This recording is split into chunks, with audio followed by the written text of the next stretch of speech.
I'd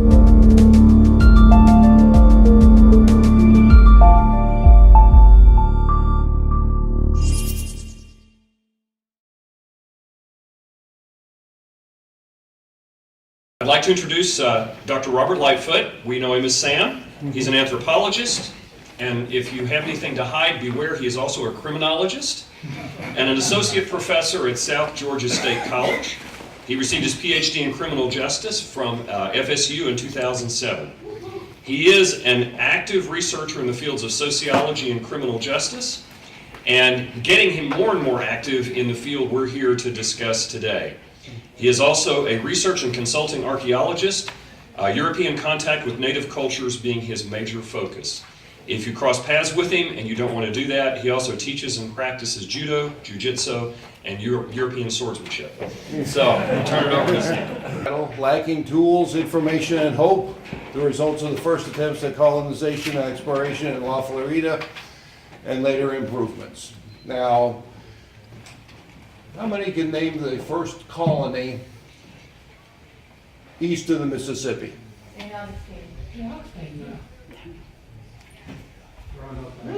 Nope. First colony. No. Okay. Post-Viking. Okay. Post-Viking. Anyhow. Events. Now, we'll come back to that question in a moment, but first, one must have the skills to use raw materials, turn them into the desired finished products, and manage the enterprise in a way that does not undermine the collective or survival itself. There have been attempts at colonization and military entradas into this area of the New World that failed miserably because they did not plan properly or had the correct tools. Some were successful, some were not. I'm going to give a breakdown on the early ones. Historically, lack of planning for future needs harmed many. Only later did attempts become successful. That's where St. Augustine comes in. That was a successful operation. And skills and tools were imported and adapted. St. Augustine's still there. You can walk to the Castillo. It still functions. Now, these examples going from the conquistadors to a stable colony should illuminate and caution planning as we go out into our own version of terra incognita, the unknown land. Next slide, please. The first colony was ALLYON's colony. Lucas Vasquez de ALLYON, Knight of Santiago, had a colony on the barrier islands of Georgia, which did not last very long, I'm afraid. I'm afraid that's a bit small there. But ALLYON prepared extensively for what he thought would be a successful colony. He brought livestock, he brought tools, he brought weapons, and before it was finished, they wound up losing 75% of the personnel and almost 100% of the material. Now, this happened because the tools they brought to work with the wood would have worked fine in a hardwood forest. But the scrub islands of Georgia, most of the trees are about as tall as I am. Very little good wood there. Horses, so essential to the Spanish lifestyle. In a constantly wet environment, their hoofs rot. Tools, which might work in other environments, did not work. Brought plenty of olive oil though, 6,000 liters. The Spanish thought they were starving if they didn't have olive oil and wine. Also, olive oil was needed for lubrication, armor protection, and other functions. African slaves were also imported, probably about 300 of them, and were not recovered. And how many have been to the barrier islands of Georgia? They're composed primarily of what? Sand. Yes, try growing a crop on sand. They thought they were going to set a farming colony down. What happens? So there was that. Then there was also the problem that they had maps. The maps were inaccurate. They had what they thought was a stable relationship with the Native Americans. Politics changed while they were there. And unfortunately, they also had problems with water. How much water are you going to find on the barrier islands? Lots. Not the right kind. Drinkable water. The strategy was to bury a barrel in the ground, and everything would drink from it. That includes drool-producing cows, horses, and people. Needless to say, disease was a major issue. And cows drool like you would not believe. One strategy they had for dealing with the contamination of the barrel wells was to put eels in them, which ate the algae, but if you can imagine a Andalusian war horse drinking and then suddenly getting an eel stuck in his mouth, that could be a very bad situation. They also had the problem that once ALLYON died, they didn't know what to do. They had to be evacuated back to Havana. Next slide, please.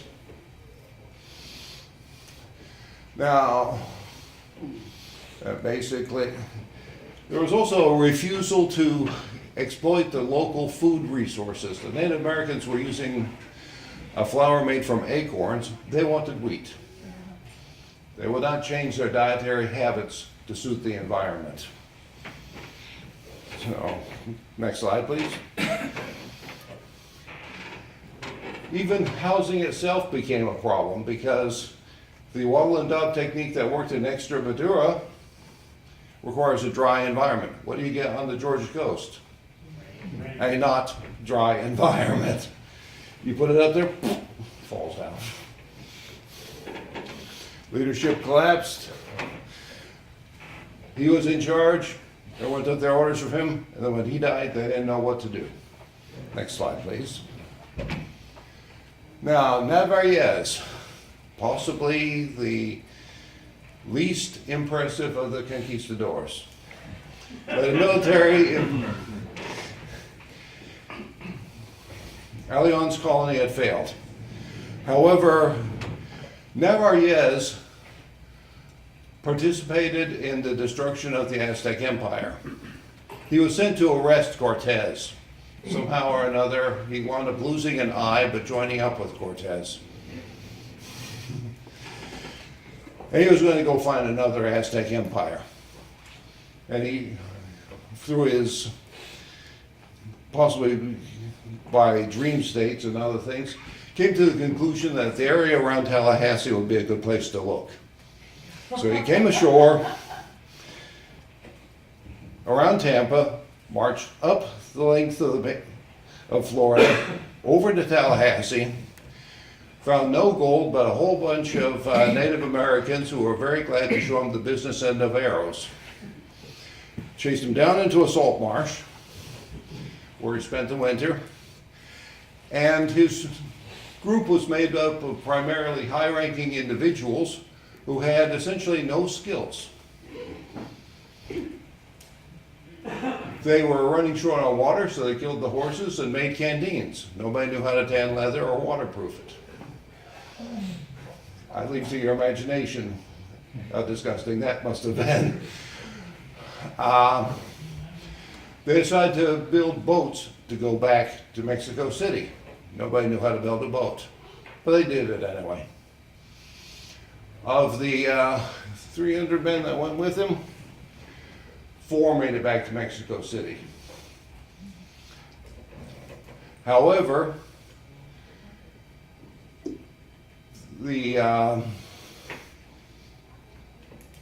quote-unquote wrong that was done to him by the locals gave the excuse for De Soto to come in. You've heard of Hernando de Soto, right? Now, he came ashore at Amba again, but much better armed, much better provisioned. Intelligence was much better, and he used a different approach. Rather than having an autocratic rule with everybody under him following orders, he would break the group into teams, send them off doing different things. Next slide. Okay, next slide. Now, De Soto, like Narvaez, was a veteran of a campaign. De Soto studied under Pizarro, the Incan Empire. So when he went hunting, he was a little bit provisioned. In fact, he set it up so that if they were marooned, they could actually build a colony. And he had every specialization you could think of, including sock makers with him. People with naval skills. They could build a boat that would actually not sink. They carried necessary supplies and started off with about 160 pigs. By the time they reached Chickasaw, they had 3,000. Because the pigs were allowed to free forage. And he started with 600 men and an incredible amount of supplies. And he personally vetted everybody that went on the expedition. Anyone whose armor wasn't up to speed, anyone whose equipment wasn't up to speed, they were off the list. Now, tools, he had the type of tools that ALLYON had, but they were more workable. And every one of his horsemen had an axe on their saddle. Plus he had a whole array of weapons, not just swords and crossbows, but also halberds and other items that could be used for multiple purposes, clearing trails, for example. You're familiar with a halberd, it's a pole axe? Yes. And his willingness to just, take about 20 guys, go over this way, see what's going on. Take about another 50, go see what's going on over here. We'll go up the middle. Allowed him to cover a very large area. He wandered around a bit. Never was able to get Appalachia, by the way. He wintered in Tallahassee, went up into North Carolina, may have made it over to Tennessee, back down into Georgia, crossed over into Alabama, and finally wound up in Arkansas, looking for something that he could send back home. And lost quite a fewer individuals and equipment. It was only when the Native Americans at Chickasaw basically burned them out that they lost most of their supplies. And with the multiple skill set he had, or either his men had, they were able to reforge weapons and build a bellows and everything using cannons and bear skins. Resourcefulness was rewarded by survival. Next slide. Thank you. Now, he eventually died on the banks of the Mississippi River and was buried twice. Only De Soto could manage 2 burials. His men walked back to Mexico City from the other side of the Mississippi, from Tampa to Mexico City, and only sustained about 50% casualties. which is pretty remarkable when you consider what happened with NARVAEZ, where 300 set forth and 4 made it back. Now, later attempts, you mentioned St. Augustine. Menendez, also a Knight of Santiago, learned from the problems of previous attempts. He had supplies. He also used available materials. And he didn't want to hear that crap about, oh, we don't have wheat, I'm going to starve. You know, you're going to eat the acorn flour. He made it work. In fact, he was able to retrace part of DeSoto's trail almost 20 years later, sending people out from St. Augustine, working along there trying to figure out exactly where he went through Georgia. And various other individuals were able to expand the reach of the Spanish in the area, partially by adapting to the conditions as they existed on the ground. Now, cartography was a real problem. The intelligence of the Native Americans, change in politics, plus also just the maps themselves. When you can't tell the Apalachicola River from Mobile Bay on a map, which is part of what the problem was with NARVAEZ. His men were able to find the Gulf of Mexico, but they couldn't find the resupply ships. We think they might have been waiting over around Mobile, Alabama, whereas NARVAEZ's men were right below Tallahassee on the St. Marks. We're talking about a different time zone. And the same thing happens on the Atlantic coast too. The maps are terribly inaccurate. Whenever we go off this planet, we're going to have to understand that the map may not be the territory. But we do need to have good information as much as possible, but also realize that it could be bad. You know, the information could be outdated. Next slide, please. Physical needs must be adequately supplied. You've got to have water. You've got to have salt. Salt was a real issue with many of the Spanish campaigns. I've worn armor in this area, marched for hours, and I have seen people just fall out. When you're wearing about 100 pounds of armor and the heat index is 120 degrees, it's pretty easy to see how that can happen. But the skills to extract the supplies are going to be important. Now, as far as leadership style, autocratic leadership, unless your leader is omniscient, forget about it. You're going to need to have people play to their strengths and be flexible in the field. Please. All these people I mentioned, by the way, were members of the Order of Santiago, which was a crusading order from the Reconquista.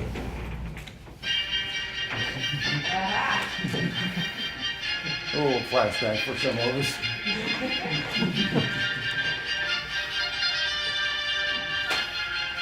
Didn't they find salt south of St. Augustine? You got some salt licks or something down there south of St. Augustine?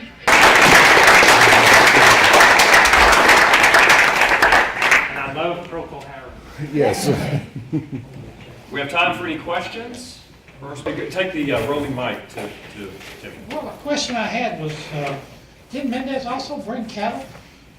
Because Menendez did bring cattle, I yes. know that was the basis of the big cattle ranches all over Florida. People don't realize how much massive it is. Oh, the Spanish had to have their beef along with their pork. Because I read something about that was one of the reasons he succeeded, because cattle got loose, perfect cattle breeding ground. They were still able to find meat. Right. I understand, and I think it's DeSoto that the pigs they brought released a whole bunch of plagues throughout the entire southeast. Well, so did the Spanish. Yeah. But the pigs were actually quite efficient vectors for a bunch of diseases that not Yes. only people, but, native animals. And it was walking ecological Disaster, Yeah, yes. but they fed a lot of people in the south. Let's wait for Mike. We got another question. Compare Wait this wait to- for the mic, David, hold on. I'm gonna simulate. Thank you. Okay, compare the results of the Spanish and their expeditions with how the Portuguese handled things. The Portuguese did not have, quite as good a luck in the New World, mainly because of just lack of resources to expend for colonial purposes, whereas Spain was able to just throw people at the problem. But per dollar, Per dollar? per real, per, Per real, I'd say that the Portuguese, say down around Brazil and that area, were very successful. right. So the philosophy made a difference. Philosophy did make quite a bit of difference. And that's what we need to think about as we go into Philosophy. sailing. In fact, the Order of Santiago, that carried its own philosophy with it, because that was part of the Reconquista that unified Spain and then was transferred to the New World, not being terribly tolerant of any differences. Last question. How many of these expeditions do we have no real history about because there were zero survivors? That we might only have records from shipping manifests in Spain, for example. Well, my specialization is southeastern archaeology, but I imagine there's probably about, if I were to make just a guess, probably about 15 that we have almost no records of. If you include the Southwest and down into South America. All right, very good, thank you.